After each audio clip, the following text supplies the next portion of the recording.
Hello, hello, my illuminated soul. Welcome. Thank you for tuning in. Let's get a message for our Capricorn collective. So let's tap into the strongest energies surrounding our Capricorns right now. So energy is always changing and shifting. So whatever time you see this video is the time that it pertains to you and your situation. So let's get 3 cards, and we will go from there. All right. So the overall energy right now is the 9 of Spears. So the 9 of Spears sometimes is considered like the dark night of the soul. It's like, you know, you're going through changes, you're going through the motions, you are having sleepless nights, a lot on your mind, a lot of things going on. And the things around you, you know, they may have like a negative kind of tone to them, right? But in all actuality, it's just the way that you're perceiving the things going on around you, right? Because no situation is inherently good or bad. It's just how you perceive it, right? So if you're able to change your thought patterns or change your perception or your perspective, then you can change, you know, this feeling that you have, right? And it'll help you have some clarity and bring you some ease and, you know, allow you to be able to move forward without this restlessness, right? So our first card is the 10 of Cups. So this situation that is concerning you right now, it could have to do with a family situation. It could have to do with a love situation, you know. Some things may be happening right now that are keeping you awake at night because you have some concerns over a loved one or concerns over, you know, how some situations involving your family may go. And then we have this Hierophant, right? So the Hierophant is seeking counsel. It's having an advisor. Sometimes this is someone who is more mature, who is able to step in and give you guidance.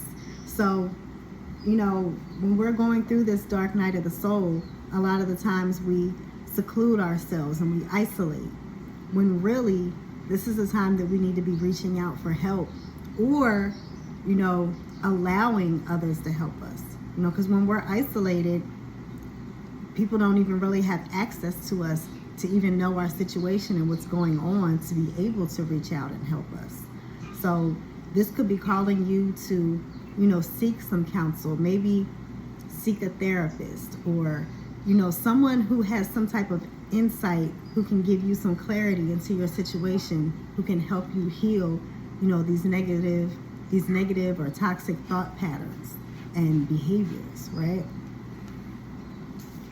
And then we have the Queen of Wands. So the Queen of Wands is fiery, you know, she's confident, she's secure, but she can be a little unstable at times if she's not emotionally balanced, right?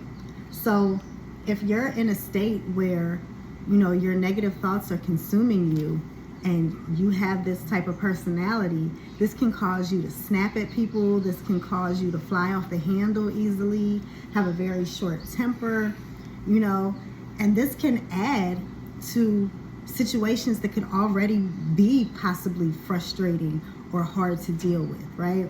So on top of that situation, now you have this that's, you know, adding to that. It's adding fuel to the fire, right? And it's just turning up the heat.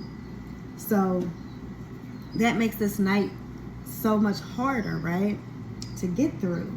But you have to put down these burdens. You have to lay that down. You can't carry that around with you all day. You know, you have to find a way to be able to alleviate this stress. And if that takes you seeking counsel, talking to a friend, talking to a parent, talking to an aunt or uncle or someone who can guide you, you know, you don't have to suffer in silence.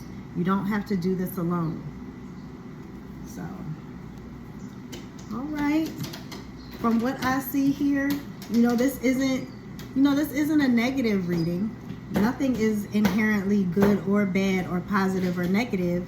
Like I was saying earlier, it's all about how you view it and how you perceive it, right? So you can take this experience and let it consume you and let it bring you down and have you in a low vibration and have you depressed and have you attracting more of these situations into your experience. Or you can use this situation to learn from it and grow from it, seeking help or counsel from someone who has an outside view and an outside perspective, who can help you gain clarity, around your situation, so that you're able to learn from these experiences and either use them to help emotionally balance yourself so that you can grow into the best version of yourself, or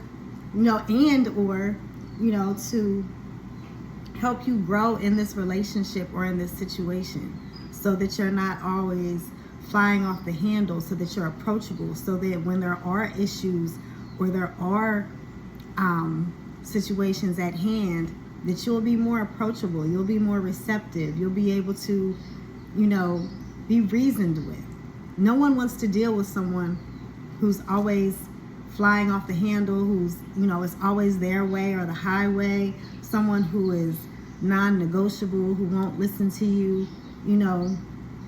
When dealing with others, especially in love, but even in friendships and family relationships, you want to deal with someone who is open and approachable, someone that you feel comfortable, if you have a situation, that you can approach them and you can come to a resolution.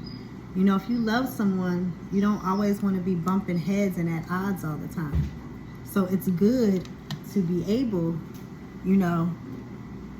to balance your own emotions, so that when outside energies try to influence you, you'll be stable and grounded within your own energy.